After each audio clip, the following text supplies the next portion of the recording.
Then we'll put the long one on.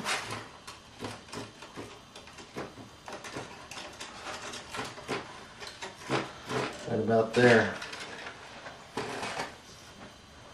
Now we can slide the heat shrink tubing over the carbon. Get our heat shield ready again.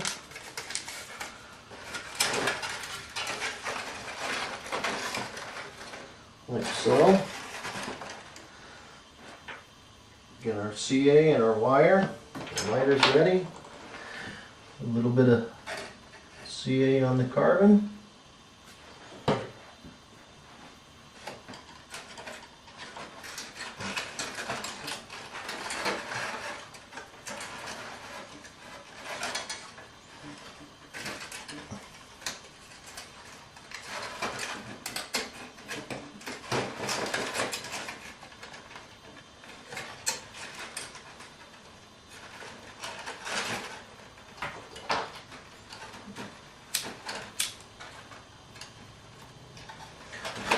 Make sure that the Z-bend is lined up so that it'll fit on the servo.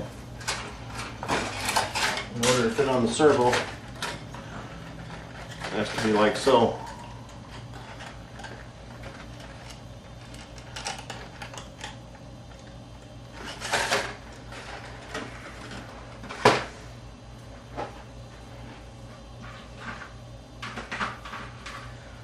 Now for the elevator and the rudder, I'm using a JR S185.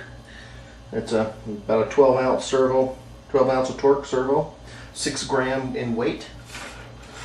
And we want to have an arm on it that's a bit under 5/8 of an inch or so, up to 3/4 of an inch arm on it. And the way this is done is we have the wires pointing, the servo wire itself pointing forward. Work the horn onto the servo like so.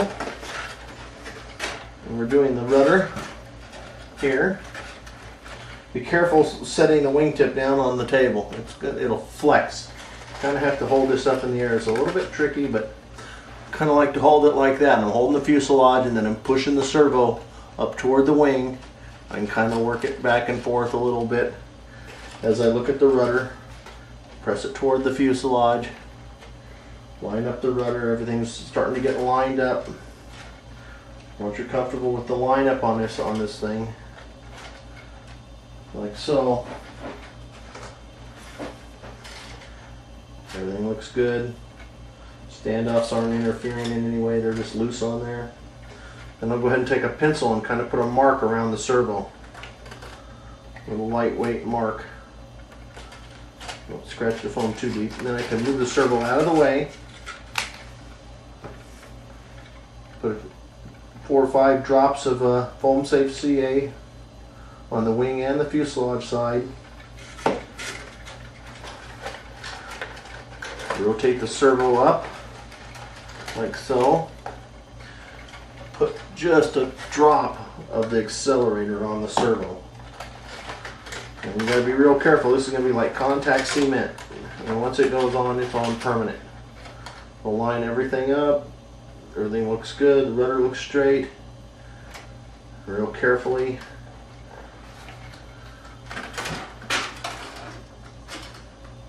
Boy, oh boy. You got the rudder just a little bit off on that one. Needed to be a little bit further forward, but we're okay. We're within sub-trim value. No problems. We'll go with it.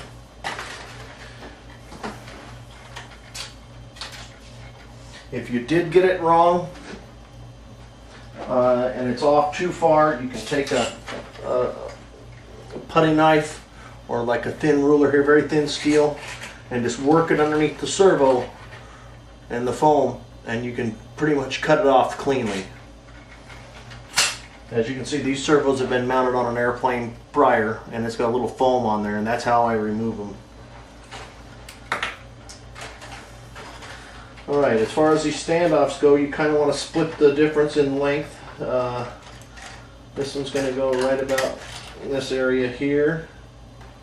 This one's going to go back, so you have basically 3 equal lengths of push rod. And again, remember when we sized the holes on these things, how we wanted to make sure that it's a nice 90 degrees so that it doesn't bind up. So pay real close attention that the horn is, or the standoff is 90 degrees to that push rod.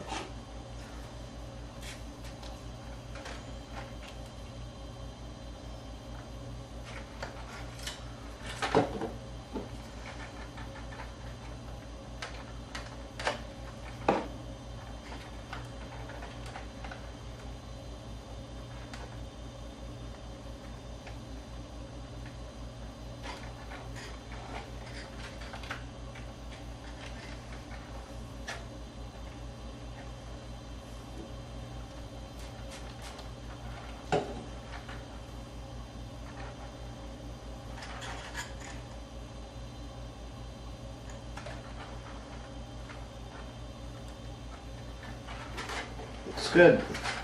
We got a good working rudder. Very good working rudder. Now the elevator is going to be a little bit easier because, like the ailerons, there's a counterbalance, and we're able to tape the elevator surface flush so that it stays level.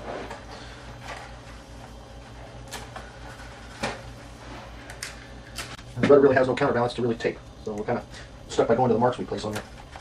Okay, elevator's taped level. Go ahead and put the short standoff on first. Slide it back. And put the long standoff. Heat shrink tubing. Get your Z-bend wire. And your heat shield. CA and lighter. A little bit of CA on the carbon.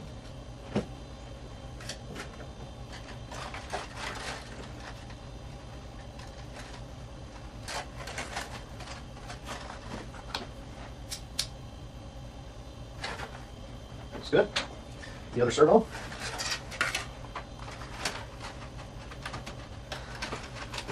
Move it onto there. There's really no need to mark the servo because the elevator is going to stay flat. I mean, a little bit of flex, but basically it wants to stay flat. There's the servo.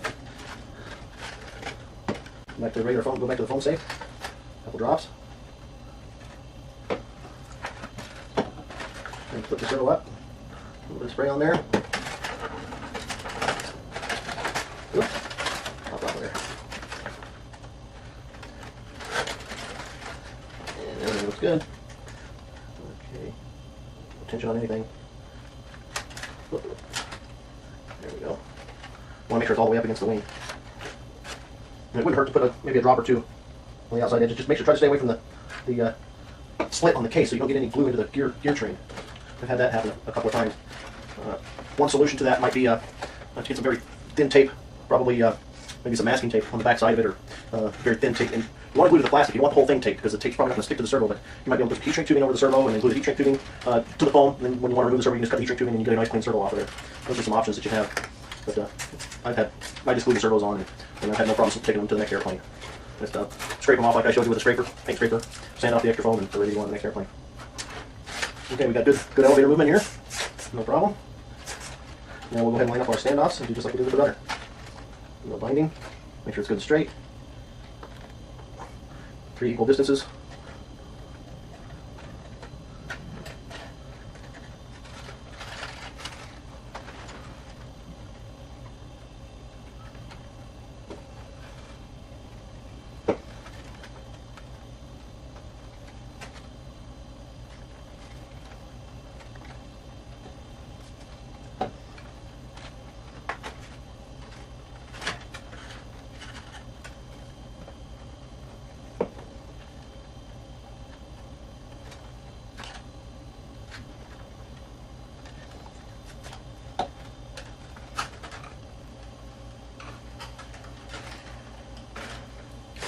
Alright, elevator and rudder servos are attached. Ready to go.